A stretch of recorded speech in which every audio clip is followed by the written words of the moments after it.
Hi, I'm Nyree, and today we're going to talk about if you're considering a harder to place child, but more specifically, if you're considering adopting a child that's already had a failed adoption placement, or if you're thinking of taking on a foster child that has had a number of failed fostering placements or just one. And so let's just talk about what you would need to consider above and beyond what somebody else would need to consider if they were adopting or fostering. So let's just look at the reasons why it might happen. It might just simply be something like the adoptive family have had an unexpected illness, something that has meant that they can't care for the child. It's something quite serious where perhaps one of them has died or something major has happened in the family and they can no longer look to carry on having that adopted child. It could be that the adopted child is much more difficult in the way they present, in their behaviours, than was put across to the adopted parent, or that just was anticipated. And the levels are quite high, and the adoptive parent skills are not able to deal with that. Probably this is going to be less common, but it could be that the adoptive family just really can't bond with a child for whatever reason. They just found that they just haven't got that level of connection that they need to have with the child. So it happens, 1 in 4 adoptive placements break down. And so you might be in a position where you're offered a child that has had an adoptive breakdown.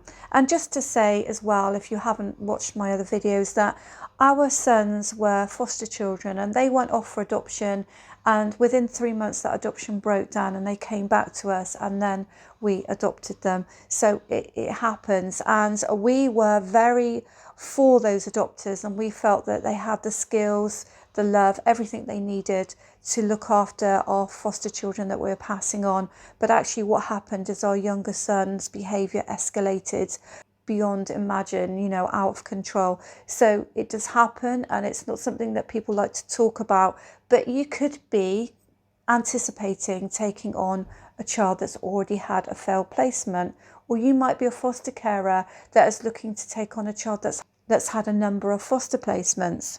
So what are you going to need to consider? When obviously you're going to wait to have detailed information from the social worker, and you're going to ask lots of questions about the reality of why that placement's broken down, and you're going to want to get detail from them because you're going to want to know what you are taking on. And I suppose that's my first point. You need to know specifically the reason why that placement broke down, and I wouldn't move forward until you know the reasons why, because you need to ask yourself, are those behaviours the type of behaviours you can cope with? Are those reasons the type of reasons that you can cope with? That's the first thing. The second thing is when the child comes to you, to start with, you may think, well, what was all the fuss about? This child seemed perfectly fine. And you might start running down those foster carers or those adopters and thinking, what were they making all the fuss about? But from my experience, those first few weeks will probably be a honeymoon anyway, and you're not going to see the true behaviours of the child anyway. So expect to have a honeymoon period, but expect the true behaviours to start to come through maybe week 4, 5 or 6, and that's when it's going to start to happen. So settling in the child will be different. If you know they have challenging behaviour, then settling in the child will be different than if it's been for another reason why the adopters haven't been able to see the adoption through. Let's take the challenging behaviour first and what you're going to do with that. Always be open with the adopted child. If they're able to speak to you, they're old enough to speak to you about things. So it's absolutely fine to let them know that you know why that adoption failed. I think, in my personal opinion, that's fine. I think the adopted child needs to know that if they have really been challenging in the placement and presented with very, very difficult behaviour, that you know about it, and that you have certain boundaries, you have certain rules in your house and certain expectations, and that you will be talking to them about these things as time goes on. That's the first thing you need to do. The second thing you need to do, if this child is a challenging child and has potentially broken down that placement, is show them the unconditional love and acceptance that you know they are craving for. Now, this doesn't mean that you need to move your boundaries at all, but what it really does mean is that you need to offer them lots of affection if they'll take it from you, lots of reassurance, and almost say out loud, whatever happens and whatever you do, you're going to be accepted in this place and you're not going to be moved from here. This is now your home, and we will deal with these things that happen. We will deal with these behaviours, and we will continue to seek to love you no matter what you do, and we are going to be here for you. Keep saying it out loud. And of course, use PACE parenting. I'll put a link there for you so you can understand what PACE parenting is. The child will definitely struggle even more to trust you than what would happen in a normal adoption situation with a child that's a little bit older. So they're just going to see you as a caregiver. They're not going to see you as a potential mum or dad. They're just going to see you as a home to stay in, and they're just going to hope that that home is safe.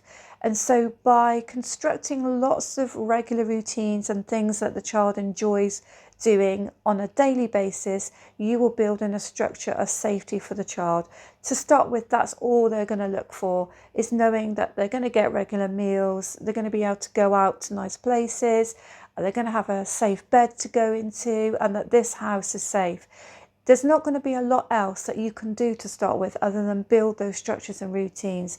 And even if they look compliant, even if they seem compliant, if they've had an adoption breakdown or any other move, they're certainly not going to start trusting you for quite a long time. I mean, I would really say that it's going to be months rather than weeks. Even if it looks like it's going well, you need to bear in mind that there's going to come a time when they're going to start pushing you, or they're going to start pushing you away. They're going to start testing to see if this house is permanent. You need to just work on them feeling safe, talking openly with them, being curious with them, and working through each of the behaviours as they present, if they're going to present with difficult behaviours. If, of course, the child's come to you and they haven't been challenging in the previous placement, it's to do with something around the adopters, their circumstances, their feelings, then actually you may have a more difficult time with this, because a lot of the behaviours of the child or thoughts of the child will be hidden, and their anxieties about why they were moved will be unsaid, unspoken potentially, and it's not really about anything they've done.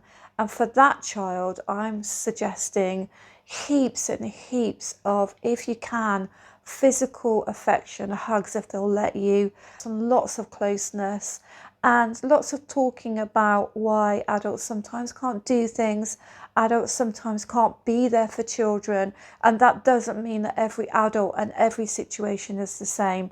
Still building the safety routines, but I think you're going to have to draw close quite early on if you can. Now, adopted children can take a long time to settle anyway, as can foster children. So don't be surprised if the bonding doesn't happen right away, and if it takes months for you to establish that trust and that idea from the child that they want to be loved by you. This won't be anything to do with you whatsoever. I can assure you, I've got many stories of where I've thought that I've been actually showing true love to a child and we've had true bonding. I'll just give you a quick example of that. When we fostered a little girl that I just really loved, adored, and she was really from the most horrific background that anybody could ever imagine. It's something I could never discuss on here. We built up a lot of trust together. We built up lots of routines. Started off with her never sleeping a single night, but we got there.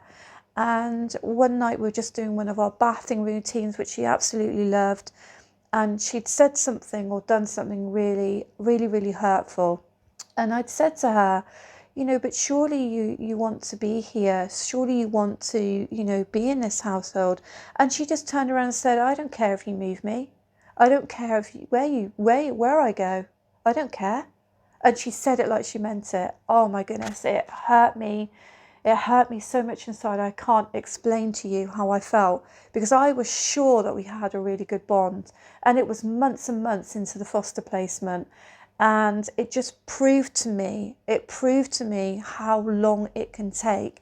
And I will say to you that if you are taking on a child that's had a broken down adoption placement, this might be what you have to face: longevity and building that trust. For whatever reason, they've come out of that placement and they're going to come to you. But let me just say something really positive to you now. If you are lucky enough to have one of these children that has had another rejection in their lives, when they love, they love.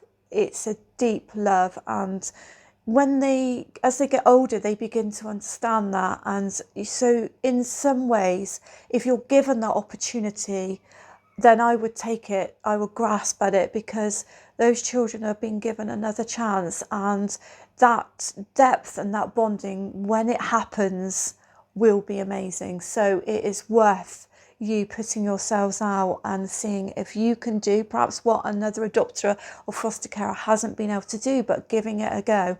And so I hope you enjoyed this video, guys. If you do, take the time to subscribe and look on my channel, Adoption with Nyree. Thank you.